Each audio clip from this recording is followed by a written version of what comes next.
Welcome to 90 Day Soulmate with Lizette. And Jim and Carmen. That works a lot better, doesn't it? Yeah. We're trying to figure out how to switch back and forth. We stopped doing that because we were automatically filming both. Mm-hmm. In any case, you know what today's show's all about? About friends. Today's show is friendships and how they impact our lives and the lives of our friends. Friendship is survival. Loneliness has been declared a public health crisis in multiple countries. In the US, in the UK, and Japan, they're all dealing on the national level with loneliness as an epidemic. First of all, I want to thank you, Jim, for opening your house, your beautiful house, and Lisette as well, to me and to receive me and for inviting me to this program. Wow. Thank you, Carmen. And by the way, this is Carmen Maskey, who is one of Lizette's best friends, which kind of prompted us to have a discussion about friendships. Strong social ties provide a 50% higher chance of survival when a devastating disease hits than not having strong social ties. So just having a big network, social network, friends, family, people that you know locally, can help increase your chances of survival compared to those without strong social ties by 50%. There is a Harvard study on adult development where warm relationships is the equivalent to longer life with less decline. Warm relationships being friends, friends that you have a close connection with. Is friendship as important as diet and exercise? Go. You first, Carmen. I think it's as important. For me, it is very, very important. It has changed my life. So diet changed my life, exercise changed my life, but a friendship is my main thing. It's one of the most important thing for me. What about you? Yeah, that is the question that we discussed earlier, and I say, well, I need to put in priority, right. So I say the first is what do you eat? The second, exercise you do, and the third, yes, the friendship is really support for your life, or healthy life. So studies say that loneliness is on par with smoking and obesity as causes of mortality. So loneliness is equivalent to smoking and obesity in terms of the danger it has on somebody's health, especially as they age. So friendship is like a free life insurance policy. Without filling out paper. Yeah, and also not have to pay every month. Maybe. That's true. Here's another one. Let's move into segment 2, which is going to be health, wealth, longevity, happiness, well-being. That having a network is equivalent to a 20% boost in income. Meaning those who have a social network, those who have friends, those that are connected. And these are general statistics. These aren't for every individual because individual results vary. But generally speaking, there's a 20% increase in your wealth if you have a good social network of friends. Weak ties, we talk about friendships that are not necessarily our best friends, but potentially friends that we've been introduced by our friends, that these weak associations that are still friends of friends are attributed to the highest likelihood of being able to have some kind of job when you're in the job market. One example is I have all the best friends in Dallas, and she support the family of Carmen when they come into Venezuela, to Dallas, to looking for some kind of job. So it is the way how you see we support each other, and most for the referent to have a good position in one company, or maybe to be entrepreneur, because we see that one of the cases is the person do their own business and become successful. So I guess that is important to have this kind of I can say like the network support between. Well, I will say that, like in our group of Samba, when we are in circle, all the energy is coming up from one to each other. When somebody grows, the group grows too. And I think when you are in a friendship and somebody grows, it helps you to grow. Not only because it's introduced to you new connection and new network, but also because seeing somebody growing, it helps you to say, hey, I can do it too. So when you talk to people and they do satisfaction surveys, they do well-being, how they feel, happiness surveys, people who are most happy are happier if they have a good selection of friends that they're close with, more so than high income and or being smart. So IQ and money, sure, that's great, but when it comes to being happy, having friends is where it's at. Wow. That's yeah. And also is makes sense. I say you cannot buy friendship. So something that is not achieved that you do by your effort, by your empathy, by your communication, because also have a long relationship like that we have, it's involved like the good moment, bad moment, involved like she traveled from Dallas to Philadelphia to visit us. Sometimes I travel Dallas and visit her. So it's effort, but also it's satisfaction, because it's nothing about I buy one friend that stay close to me. No, you don't do that. Yeah. No, totally. Especially for women, I would say that I have a very good friend who says that healthy women has good relationship, good friends. Now, the benefits of having friends is lower depression, higher life satisfaction. Emotional support can buffer stress. When you have friends who can support you emotionally, it can help reduce your anxiety, it can help reduce depression, and it can help you feel more comfortable having to deal with things. And Carmen, if you remember before the show, we were talking about when you have to deal with something challenging with a friend and they help you through that part of your life. How does that connect you? I wanted to have a kid. Well, I wanted to be a mom. And I remember those days that it was really hard to, I went through IBI, name it, IBI, IVF, all the I possible, and we couldn't make it, my husband and I. And then I went through the process of adoption, but then at the same time I had I wanted to protect myself, and I didn't want to go fully with the process. And I submit all the paper, and I said, I'm going to take some vacation, and I will go to Cancun, and I'm going to do this. And I called Lisette, and I said, hey, Lisette, I'm in the process of the adoption, but at the same time, I want to go on vacation. And she moved me, because she said, hey, focus on what you really want. Put all your energy, all your attention on really having a baby. And I did it. And that was a life change, because when Lisette gave me that advice, I realized I really need to put all my energy here. 2 weeks after, I had a baby in my hands. Oh. And it was really important, that support. That's one of the many things that my friend has done for me. And we talk about this in our show a lot, is that when you're very emotional, sometimes your logical part of your brain starts to back away from making decisions, because emotions automatically shut down a lot of our logic. So now you have a friend who is maybe not feeling the same emotion as you, because they're objective, and they can help you by connecting you back with your own logic.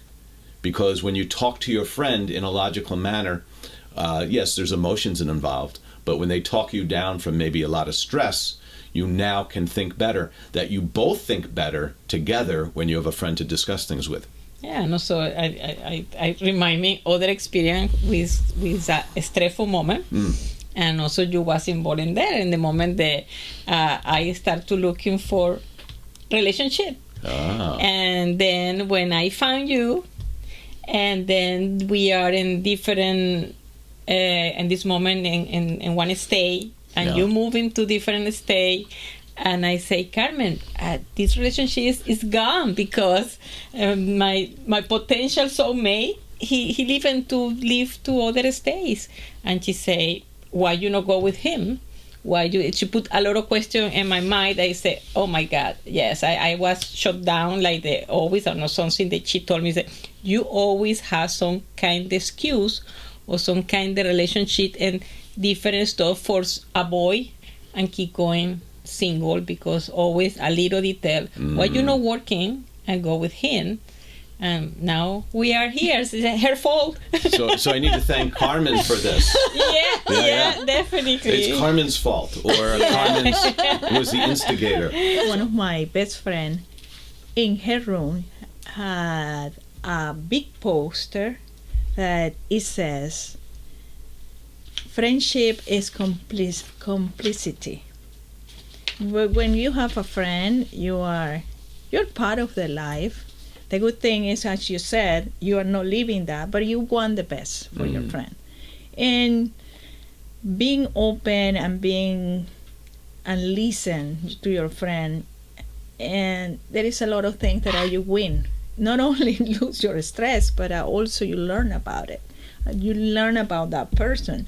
Like today, I learned now that if I carry weight, I can help my hands, right? I'm always fascinated by the things that I can learn from my friends. Does the world become smaller with friends around the world? Yeah, most for us, and in our case, Venezuela, people is immigrate for spray for the planet, you know.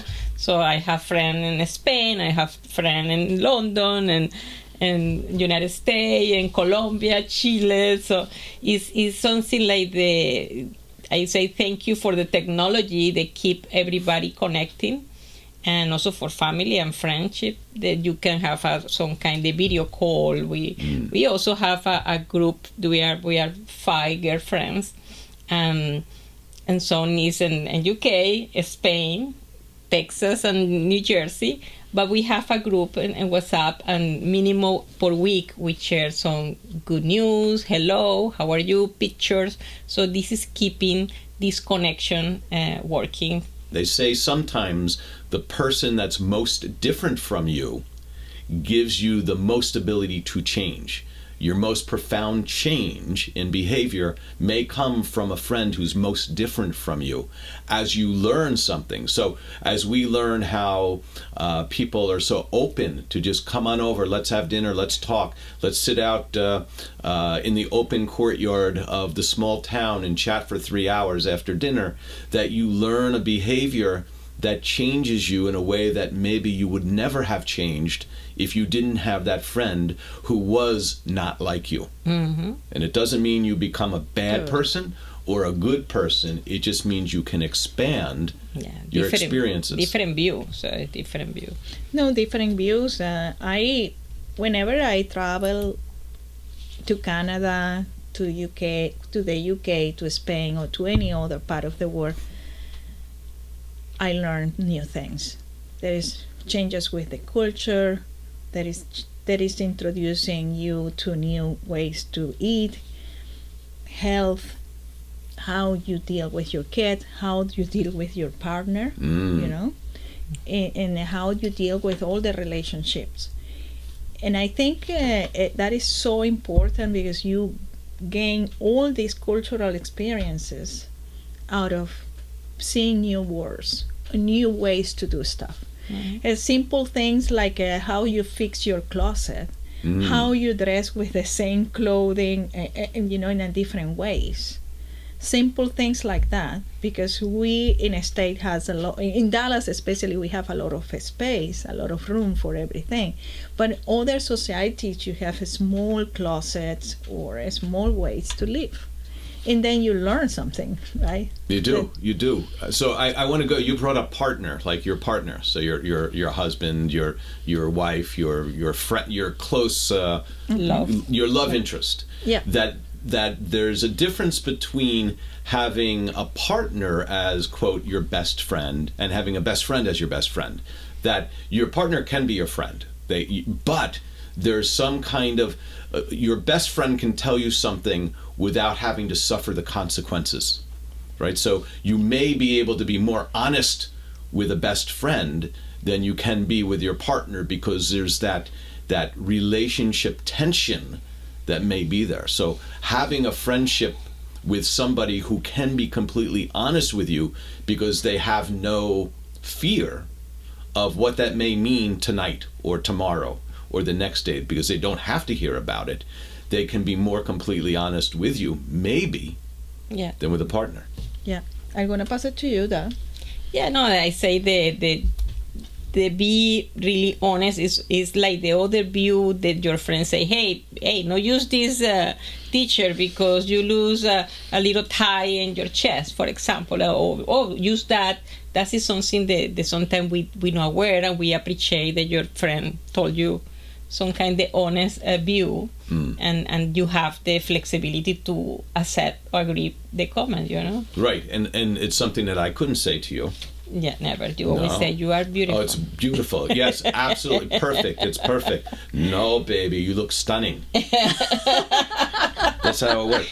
So there are similarities, though, that friendships thrive on empathy, on vulnerability, on trust, and understanding, just like relationships and partnerships do. Friendships have that same similarity in the way you relate to each other, but there's that separation. You don't have the same attachment that you have. You have a different attachment, and it's powerful. And they are meant to be different, and they are both meant to have differing benefits. Right? Is that true? And I want to say, lastly, how do you build? This is lastly for this segment. How do you build new friendships when you're 30, 40, and 50 years plus? Okay, I will take that one, Lisa. You are better in that. No. We both are good on that. I would say that I think we have a conversation about this. Bad situation build strong relationships. Yes. Whenever you are in a bad situation, let's say immigration, that is a really tough one, and you have somebody, they are close to you, and you guys are helping each other to go through the immigration, I think that build strong bonds, strong relationships, a strong friendship, as well as it can separate people, because statistics says that people, when marriages arrive and landed in one, immigrate to a place, they find that there is more differences, and they cannot manage being together and separate, right? So I would go to that, is that when you are in a stressful situation with either a friend or a partner, that brings out their true behavior, and it either connects you closer, or you see something in them that you didn't notice before, and you say, oh my, I don't want them as my friend, because it exposes something in their nature that you're like, whoa, I don't trust that. Or they are consistent in how they help you, they're consistent in how they make you feel, and then you can trust and rely upon them in the future. Yeah, the second point where you build relationship is when you have you share something in common. Like when I dance, there is some people that we share values and we love dancing, and we both like that. When I work out and I notice that somebody is as passionate as I am in working out, so we work out together, and then we start building a relationship. Values are very important for me. Yes, and I think that's something you just said there that really fits the segment, which how to grow more friends as you are getting older. You're doing dance, and in this dance, in this exercise, you are meeting people who share values that you have, and now this is a reason that you become friends. It's you're doing something, and that's one of the recommendations if you are 30, 40, 50 plus, and you do want to increase your friendships. And we're going to bring up one other thing, quantity versus quality, that you want to be doing things to be out with other people so you can meet and then assess, do they have a fit in terms of values, in terms of where you are in life. Yeah, that is and you mentioned in different age. Sometimes you can have a different group either. So it's good the point that Carmen said, my group for dancing, but maybe you have a group for your office, and you have a group for your customer, and you have a group for your neighborhood. So it's different group, it may be different age, and that is I guess is make a rich for yourself to learn from different view and age of people. So I have a challenge for our audience as well, which is 3 invitations in 7 days. 3 people that you've met in different ways, saying, hey, let's go out for lunch. Let's have a coffee. Hey, I'd like to talk more about your family with you. Whatever it is that if you're looking to increase your friendships, like we've done, we found somebody that we got along with and said, hey, come on over with your wife for dinner. And we did that, and it was in this culture, or this neighborhood, it felt awkward to them because like, well, why are they inviting us for dinner? Like, because you get they believe they want to sell something to us. Multi-level marketing. That's right. Marketing, yeah. How about this? Yeah. But also was interesting this invitation because the wife say, watch out, I go with you, and she honest say, I feel scared because why somebody invite to dinner? We met almost 2 or 3 times the husband, and now we have this. We want to have friends. Yeah. And with that, we'll be back after this message with more on friendship on 90 Day Soulmate. In just 90 days, that is all it took. How she found her match? It is in the book. 90 Days Soulmate is brought to you by 90 Days Solutions. We're talking about friendships, how to build them, how to keep them, and what kind of benefit they have to you. Let's go into deepening existing relationships.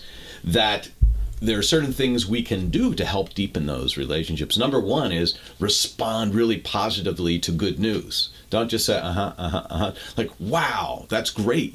Like actually interact with the person. That you can give small disclosures if you or your friend is sharing something that's a disclosure, you need to pay attention and let them know that you're listening, right? So there's got to be a connection. Wow. Oh my gosh. Beautiful. That when you have novel shared experiences, so if we would have experiences together with our friend that's new and different, like say you go on a trip together with friends, like we're planning on doing next year, right? That we have some friends that we've known for a while, not really closely, but we've known them, and we're going to go on a trip with them. So at the end of this trip, we're either going to be like much better friends or decide, oh my gosh, right? Why did you do that? Why did we do that? What else do we have then? Gratitude bursts, meaning thank your friends. Thank your friends for helping put together the trip, for inviting you on the trip. Thank your friends for coming over for dinner. Hey, I'd like to take you guys out for dinner. So what is a way to let your friends know that you really are appreciative of them? And is it better to do a great gesture or a small gesture? Is it better to do something little or big? And what do you think? I guess it no need to be big, need to be significant. Okay, so when also we have one good example that we met each other almost every 2 years, and it's typical that somebody brings something. Okay, I bring some bracelet. It's something more significant, or maybe the teacher with our name. So if somebody put effort to create something for make a remember. When you put your teacher, I remember our travel in the past. So that's some detail that keep relationship. Yeah. Yeah, I would say, and I always try to do that, be yourself. Be yourself, because nothing is more important than being sincere and honest and transparent about your feeling to the other person. And yes, gratitude is very important. I think I learned with years to be more grateful with my friends and express my gratitude. And express the gratitude. I express how they had changed my life. But I think it's very important being yourself, because at the end you cannot fake and keep a behavior faking something that you are not. Sure. And I think it's about acceptance and life change, and you are going through growth and different stages where you need to be yourself. Yes, I agree. Being grateful, say it, I mean it. And I think what I like is writing a note. Okay. Yeah, writing a note and say, hey, how, being with you was great, was amazing. Sometimes receiving a voice message saying, hey, what a wonderful time I have with you. And thank you for coming, or thank you for being with me. Sure. And you talk about notes. Small, frequent gestures of friendship are more beneficial in building relationships than infrequent big gestures. If you do something, once a year at Christmas, I'm going to send a big gift basket, rather than 6 times a year, I'm going to call and see how they're doing, how their kids are doing, how their family life is, how the new house is. That the consistency of frequent, smaller interactions are much better for long-term building of a relationship than having infrequent big gestures. Yeah. Which I think is true in a relationship as well, right? It's more authentic. Authentic. Yeah. So they say friendship is like Wi-Fi. What does it mean? That you have to refresh it often. The wife? The wife. Well, both, who knows? The wife. Okay. Wi-Fi. So how about next? We were talking about when friendships turn toxic. Right? So constant criticism, gossip, one-sided effort. That's when they become toxic. That's like almost in a personal relationship as well, right? So constant criticism, gossip, and one-sided effort.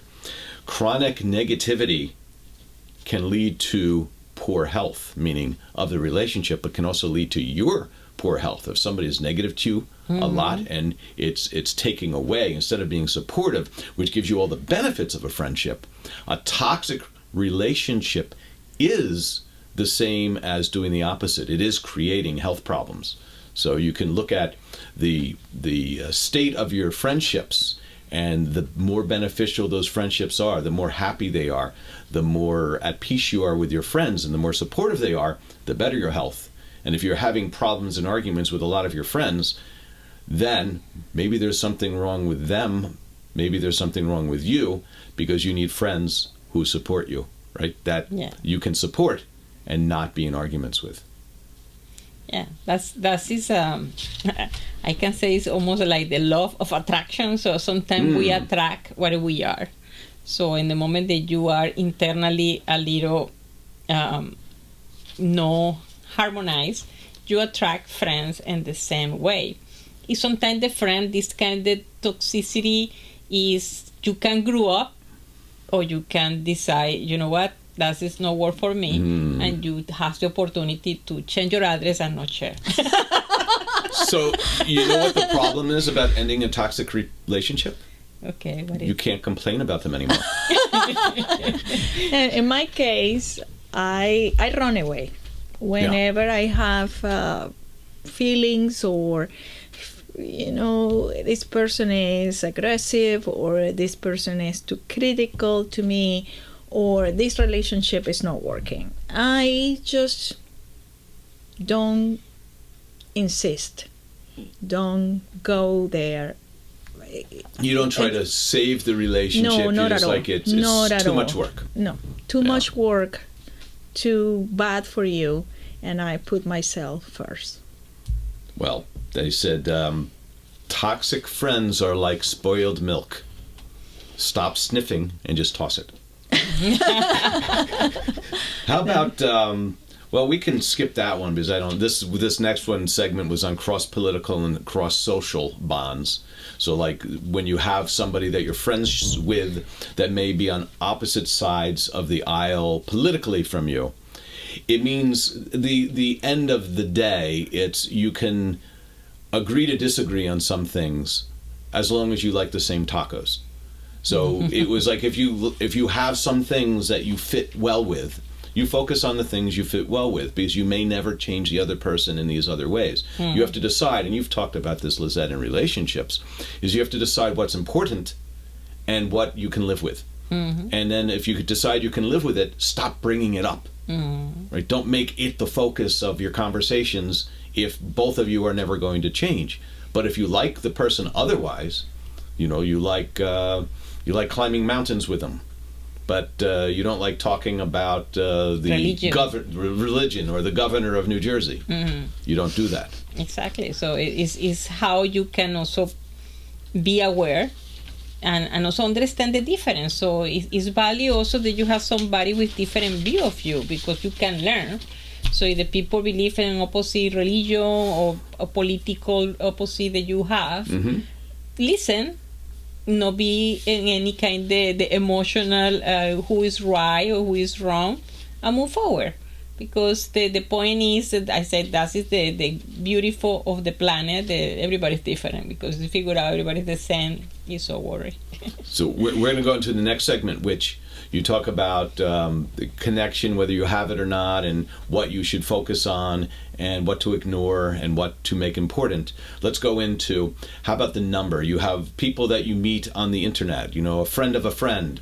We're not talking about dating now. We're talking about you're on Facebook and you know somebody because they're a friend of a friend, and you connect with them, and 3 times a year you say, hey, how's it going? And you connect back and forth.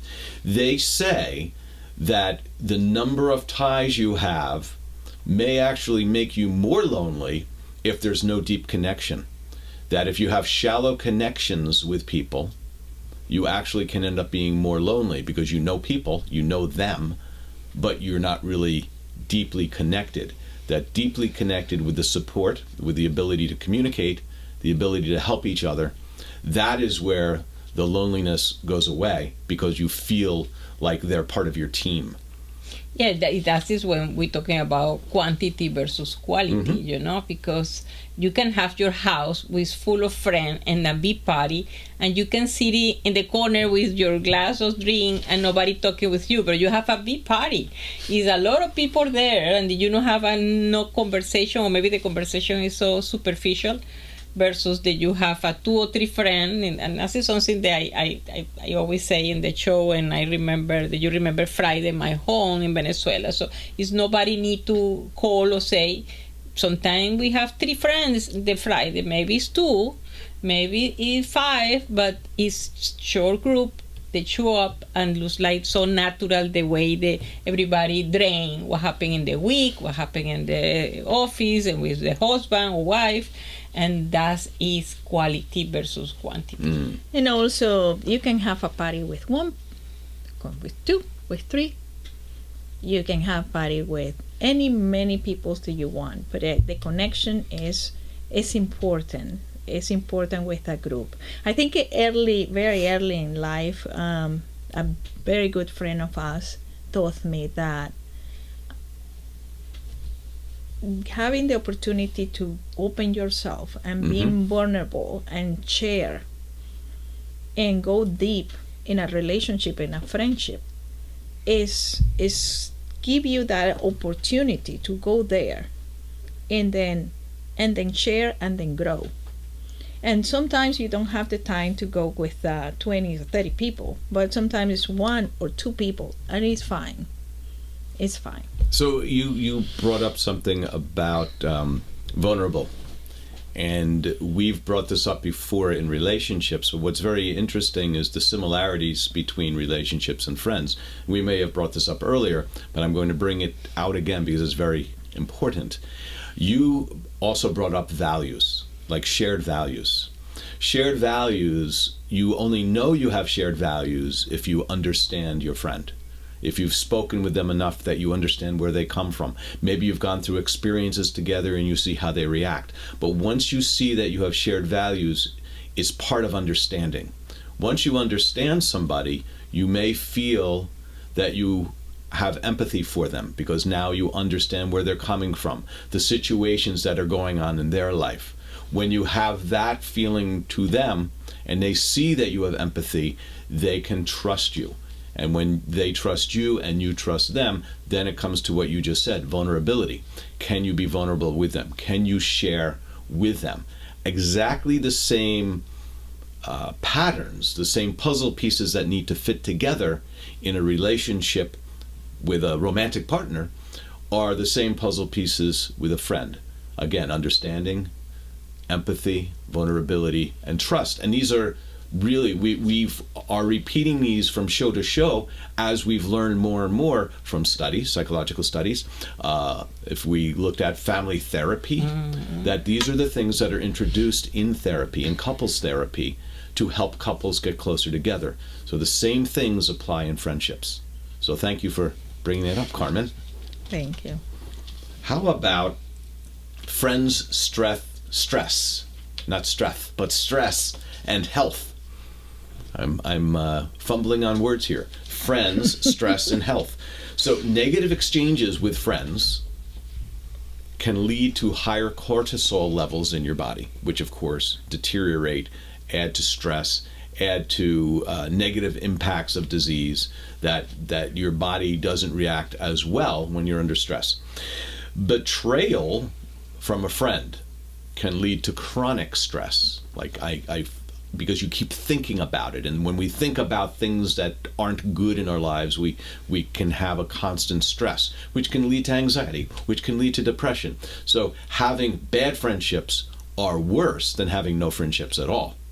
Yes. Having good totally. friendships are the best. Totally. So here, do fights with friends feel different than fights with family? I think it's same level fighting with family. Well, at least for me, because I have friends for life, and if I think I get stressed if I fight with them.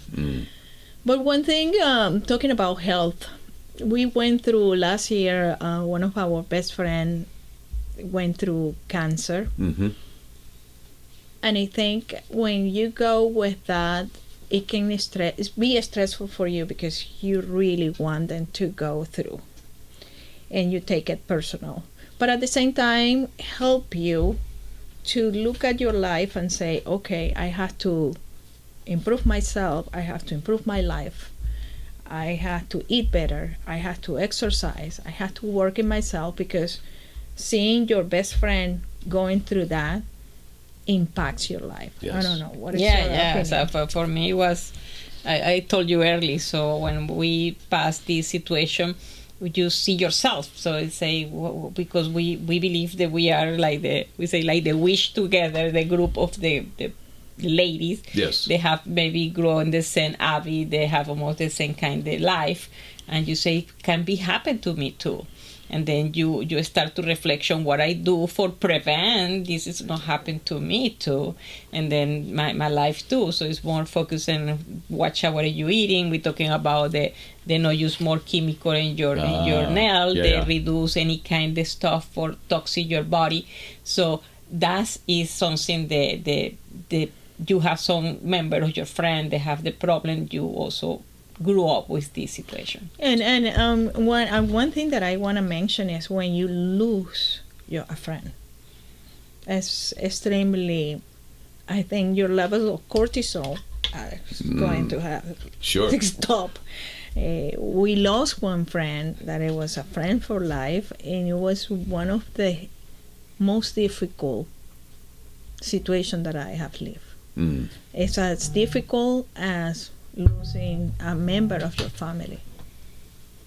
It's almost like the family. So what's interesting are studies show that the impact of friends on us is sometimes even stronger than the impact of family. And here's a couple of the studies show that if you're rejected by a friend who's a chosen, because friends are chosen, right? We choose our friends. So rejection from them hurts a lot more. Where rejection from family, they're family, I'm going to get over it. What you said about a friend passing, and it's as strong as family, it can be even stronger.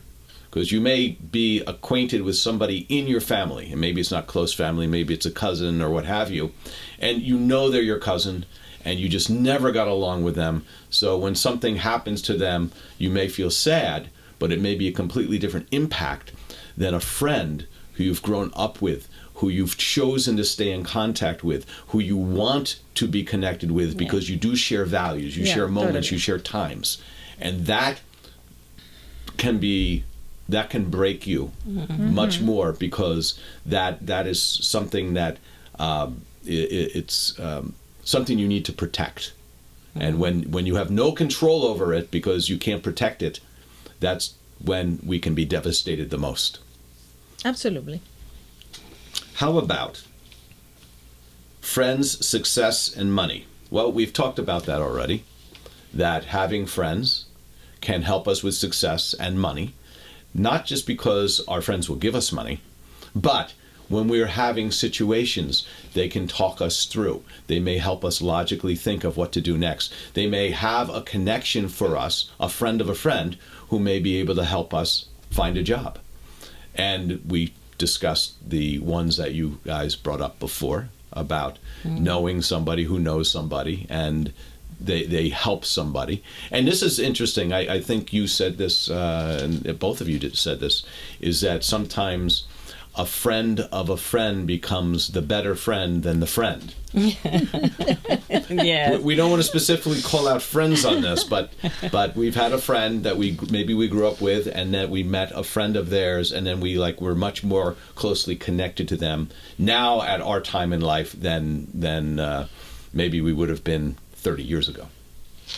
Well, I'm going to take that one. When I moved from Canada to the United States, I asked all my friends to tell me who was living in Dallas so I can have some network there. And a couple of friends sent me some people that are today are very close to us. And that was life-changing, for us, for me, because I no longer feel lonely. And these people, are, after 15 years, they are still there. Mm-hmm. Yeah. So the friend was a friend. It's a friend of a friend. Friend of a friend. So we're gonna take a momentary break, and when we come back, we'll finish up on 90 Day Soulmate. Soon she went on a perfect date, and then she knew it must be fate. In just 90 days, that is all it took. How she found her match? It is in the book. 90 Days Soulmate is brought to you by 90 Days Solutions. Today we're talking about friendship with our friend Carmen and my sidekick Lizette. In any case, what we want to do is finish this show with a couple of things. First of all, friendship hacks. How to get better friends. How to get better friends, not better, additional friends. And maybe deepen your ties with your existing friends. Number one, we talked about the 3 invitations in 7 days. It's far easier to meet people when you invite for small little things. We talked about inviting for coffee, inviting to play pickleball, inviting to, something that's inconsequential but gives you time to talk with that person. So do invites like that. Low stake invites. It's kind of like the first date, but the first friendship meeting. That if you are about to meet somebody and you go to Starbucks with them, that you can then decide if you're going to go out to dinner later and talk more because you get along with them. You don't have to commit to something that's what they call high stakes. Like, let's go on a 6-day cruise on a ship together because we're going to be best friends. And then after day 1, you're like, oh my gosh, why did I do this? I can swim. Maybe they can swim. Number 2, interestingly enough, our friends are like our chosen family. They're not the family we're born into. They're our chosen family. And as such, chosen family buffer stress more than our own family, because we really rely and believe what they say more so than someone who's forced to love us. So our family, they're family. So when they say things to us, we may take them more with a grain of salt than when our friend says something. When a friend speaks up and says something, and also may say something from the heart, because they're not as much in fear of your reaction, because there's not, we talked about that earlier, is that they can walk away for a few days, where if it's your spouse, they're in the same house, and they're got to be as quiet as a mouse, so they don't act like a louse. It's a new poem. That's it. So DNA doesn't define who's going to show up at 3 a.m. to bring you ice cream. Mm-hmm. Well, You know? Say it again. DNA doesn't determine who's going to do stuff for you when you really need it. Okay. Yeah. So DNA may feel guilty and obligated, but a friend may do it because they really just want to be your friend. Yeah. And they really they care about you, right? So what else do we have here? Lastly, friendship as social medicine. So it's free, right? It's free medicine. Having a friend is like being able to take a health pill without the cost, without the prescription.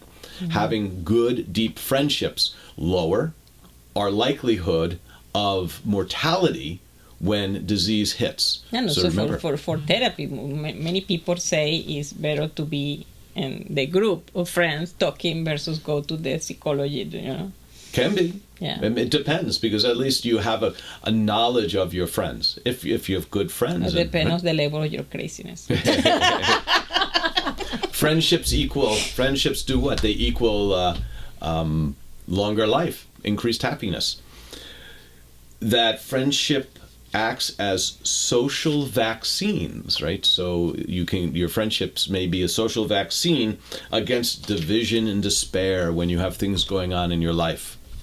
And finally, friendship is like life's multivitamin. It helps protect you from the dangers that life throws at you, not only psychologically, but if there's a problem and you need help, they can offer help when you have a problem, like your car breaks down, call a friend. I'm not feeling so good, they can take you to the hospital. I'm having a problem at home with my spouse, they can help talk you through that issue. They may have you think logically when you are emotional. They may help you get back to feeling that life isn't as stressful, that you don't have to have the anxiety, and you don't need to have the cortisol pumping through your vein, because you can feel relaxed with your friends, because they choose you, they choose to be with you, they choose to support you.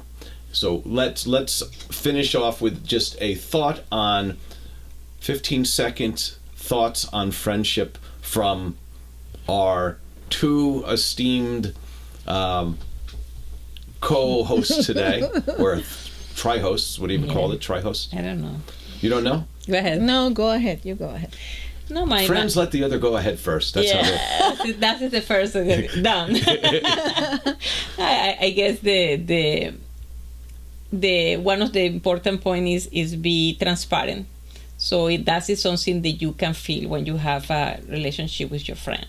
So you can feel it when it's not completely vulnerable or transparent in the speech. So do that, be yourself, and then that is a little moment that you can connect more strong with your friends. That is my recommendation.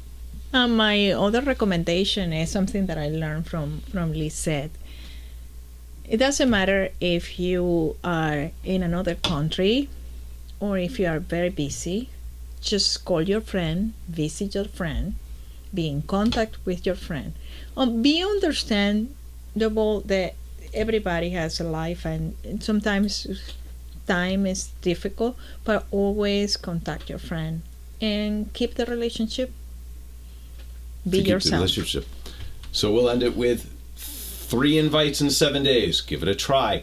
Second thing is, when this show is done, contact your friends. Say hello to them. Just see how they're doing. Remember, consistent contact is more important than inconsistent big gestures. So with those two things, we say thank you. Thanks for being our friends today on 90 Day Soulmate with our friends, or actually, should I say with my partner, Lizette, and our friend, Carmen. Thank you. See you.